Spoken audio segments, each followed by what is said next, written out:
Welcome to a special edition of Derby Tonight. I'm David Fuldigger. And I'm Chelsea Ledbetter.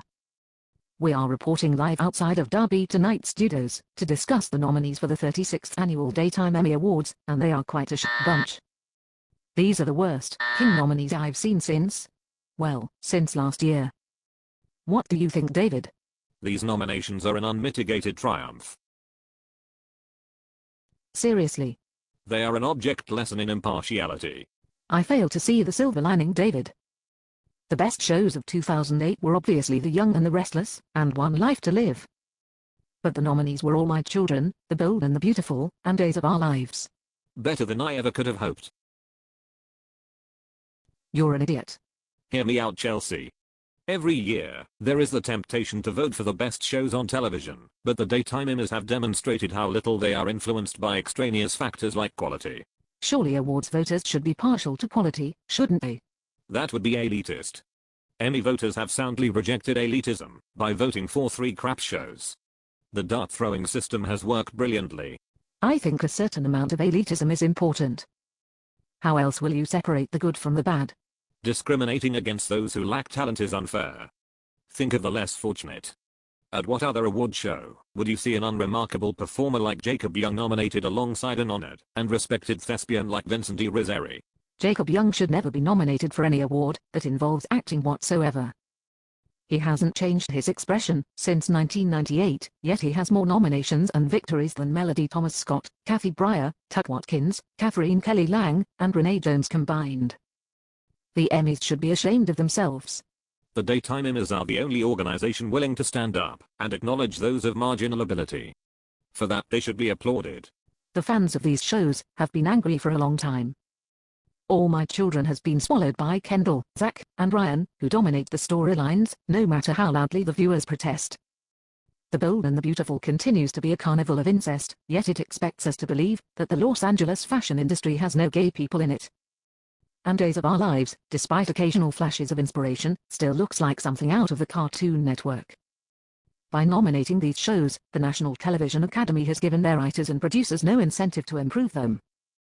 And what about The Young and the Restless? We both expected it to do very well this year. The lack of nominations for Y&R is quite a shock. I had believed the show did so well last year because of its childish and petty pre-nomination selections, but I was wrong. So what was the secret that earned Y&R so many nominations? Mediocrity. The show was terrible in 2007 and was abundantly rewarded. The mistake it made in 2008 was improving. Because it re-established itself as daytime's best soap, it was only fair to nominate 3 programs that suck. I'm not sure you understand the concept of an award show.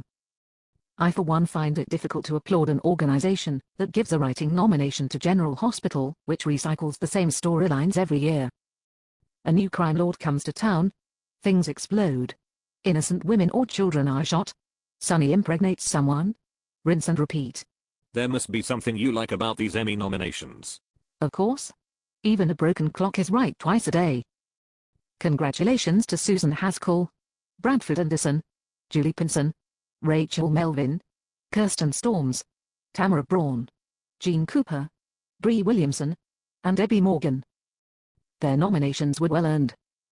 Unfortunately, my enthusiasm is dampened because the best in their categories weren't even nominated. Some of them weren't even pre-nominated. We'll have to agree to disagree.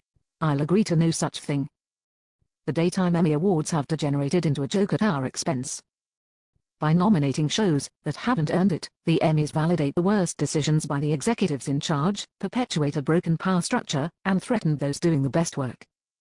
Industry awards may seem frivolous, but they can be a useful tool for awarding shows when they do well, and holding them accountable when they don't. Instead, an actor like Kathy Breyer is fired from her show, but you can be sure that Thorsten Kaye and Jacob Young will be on screen every damn day. Daytime soap operas are dying. We don't have time to tolerate this anymore.